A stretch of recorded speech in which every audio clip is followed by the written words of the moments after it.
Hi students. So നമ്മൾ ഇന്ന് discuss ചെയ്യാൻ പോകുന്നത് എന്താണെന്ന് വെച്ച് കഴിഞ്ഞാൽ എങ്ങനെ ഒരു പ്രോപ്പർ ക്വസ്റ്റ്യൻ പ്രാക്ടീസ് ചെയ്യാമെന്നുള്ളതാണ്.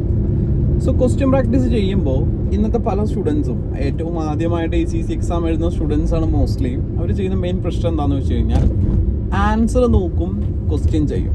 അങ്ങനെയല്ല ചെയ്യേണ്ടത്. എപ്പോഴും നിങ്ങൾ ആദ്യമായിട്ട് കിറ്റ് ചെയ്യുന്ന ഒരാളാണ് എന്നുണ്ടെങ്കിൽ ആ ക്വസ്റ്റ്യൻ റിക്വയർമെൻറ്റ് വായിച്ച് നിങ്ങളുടെ മാക്സിമം നിങ്ങൾ മനസ്സിലാക്കാൻ ശ്രമിക്കുക ഫസ്റ്റ്. എന്നിട്ട് നിങ്ങളെയും കൊണ്ട് പറ്റുന്ന രീതിയിൽ അതിന് കറക്റ്റായിട്ടൊരു ആൻസർ കൊടുക്കുക. പക്ക ഒരു എക്സാമിന് എങ്ങനെയാണ് നമ്മൾ ചെയ്യുക? അപ്പോൾ നമ്മൾ എക്സാമിന് ചില ക്വസ്റ്റ്യൻസ് നമുക്കറിയാത്ത ക്വസ്റ്റ്യൻസ് ഉണ്ടാവും അല്ലേ? സോ ആ ക്വസ്റ്റ്യൻസ് നമ്മളെങ്ങനെ അറ്റൻഡ് ചെയ്യുക, നമുക്കറിയാവുന്നത് എഴുതി വെച്ച് പോരും. അപ്പോൾ അതുപോലെ തന്നെ കിറ്റ് പ്രാക്ടീസ് ചെയ്യുന്ന സമയത്തും നിങ്ങൾ എന്ത് ചെയ്യുക, അറിയാവുന്നത് മാത്രം എഴുതി വെക്കുക, എന്നിട്ട് ആൻസർ നോക്കുക. ഓക്കെ, സോ അങ്ങനെ നിങ്ങൾ പ്രാക്ടീസ് ചെയ്തിട്ട് അങ്ങനെ കുറേ പ്രാക്ടീസ് ചെയ്ത് നിങ്ങൾക്ക് കുറേയൊക്കെ എന്താവും, പതുക്കെ കിറ്റിലെ ലാംഗ്വേജസ് മനസ്സിലാവാൻ തുടങ്ങും. അതുപോലെ തന്നെ എന്താ പറയുക, കുറേ നിങ്ങളുടെ ശരിയാവാൻ തുടങ്ങും. അങ്ങനെ കിറ്റ് ഒരു വട്ടം കംപ്ലീറ്റ് ചെയ്യാം. ദെൻ സെക്കൻഡ് റൗണ്ടും കൂടെ കിറ്റ് കംപ്ലീറ്റ് ചെയ്യുന്ന സമയത്ത് ഉറപ്പാണ് അതിലൊരു 50% ക്വസ്റ്റ്യൻസ് നിങ്ങൾക്ക് കറക്റ്റായിട്ട് വരും. ഓക്കെ, ഇത് ഏറ്റവും ഫസ്റ്റ് എക്സാം എഴുതുന്ന ഒരാളുടെ കാര്യമായിട്ടാണ് ഞാൻ പറയുന്നത്. ഓക്കെ, ദെൻ പിന്നീട് ഒരു തേർഡ് റൗണ്ടും കൂടെ പറ്റുമെങ്കിൽ കിറ്റ് ചെയ്യുക.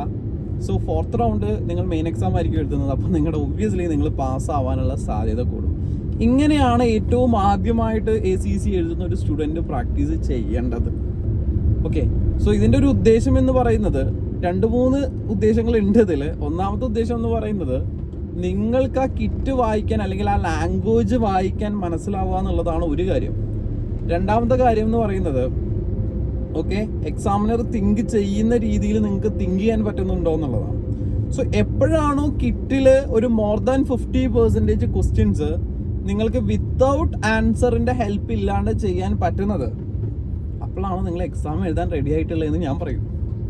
ഓക്കെ, അല്ലാതെ കിറ്റ് പ്രാക്ടീസ് ഇല്ലാതെ നിങ്ങൾ എക്സാം എഴുതിയിട്ട് കാര്യമില്ല മക്കളെ. ഇത് ACC എക്സാമാണ്, പ്രൊഫഷണൽ എക്സാമാണ്. സോ ഞാൻ പറഞ്ഞ കാര്യങ്ങൾ നിങ്ങൾ ഇനി മുന്നോട്ട് ഓക്കെ, പലവരും ഈ കഴിഞ്ഞ സെഷനിലെല്ലാം ഫെയിലായിട്ടുണ്ട്. അതിനോ വിഷമമുണ്ടാക്കുന്ന കാര്യം തന്നെയാണ്. അപ്പോൾ ഇനിയെങ്കിലും നിങ്ങൾ എന്ത് ചെയ്യുക, ഈ കിറ്റ് പ്രാക്ടീസ് പ്രോപ്പറായിട്ട് ചെയ്യുക. കുറേ എന്തെങ്കിലും നമ്മൾ ചെയ്തിട്ട് കാര്യമില്ല.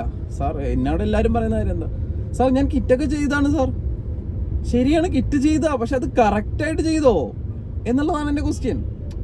മനസ്സിലായോ? സോ അതെപ്പോഴും ശ്രദ്ധിക്കുക. അതുപോലെ തന്നെ കിറ്റ് ചെയ്യുന്ന സമയത്ത് നമുക്ക് പുതിയ പോയിന്റുകൾ, പുതിയ കൺസെപ്റ്റുകൾ, ഒബ്വിയസ്ലി നിങ്ങളുടെ ഫാക്കൽറ്റി പറയുന്നത് മാത്രമല്ല കൺസെപ്റ്റ്, കിറ്റ് ചെയ്യുന്നത് വഴി പുതിയ കൺസെപ്റ്റുകൾ നിങ്ങൾക്ക് കിട്ടും.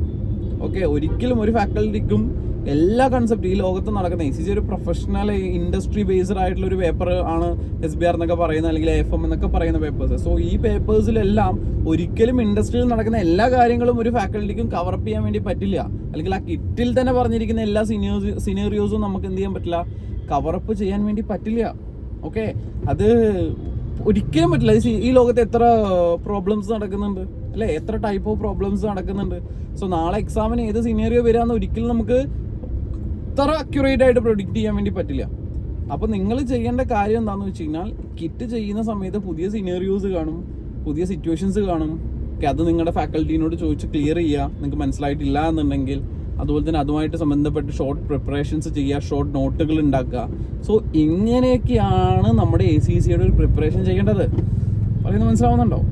അതൊക്കെ കഴിഞ്ഞിട്ട് വേണം നിങ്ങൾ മോക്ക് എഴുതാൻ വേണ്ടിയിട്ട്. ഓക്കെ, അല്ലാണ്ട് കിറ്റ് ചെയ്യാണ്ട് വെറുതെ മോക്ക് എഴുതുമ്പോൾ എങ്ങനെ എഴുതുന്നതെന്ന് അറിയാം, ആൻസർ നോക്കിയിട്ട് എഴുതുന്നത്. അങ്ങനെയാണോ വേണ്ടേ? അങ്ങനെ ചെയ്യരുത്.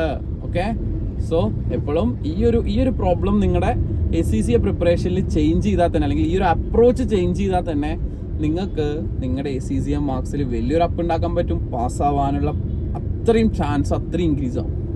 ഓക്കെ, സോ ഇതൊന്നും ആരും അങ്ങനെ പറഞ്ഞു തരാറില്ല. സോ ഇനിയെങ്കിലും ഇത്തരം കാര്യങ്ങൾ നിങ്ങൾ ശ്രദ്ധിക്കുക.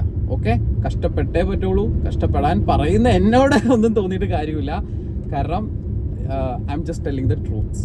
ഓക്കെ, സോ നന്നായിട്ട് പ്രാക്ടീസ് ചെയ്യുക. അടുത്ത സെഷനെങ്കിലും നിങ്ങളെ കൊണ്ട് ക്ലിയർ ചെയ്യാൻ വേണ്ടി പറ്റട്ടെ. Okay, so bye guys.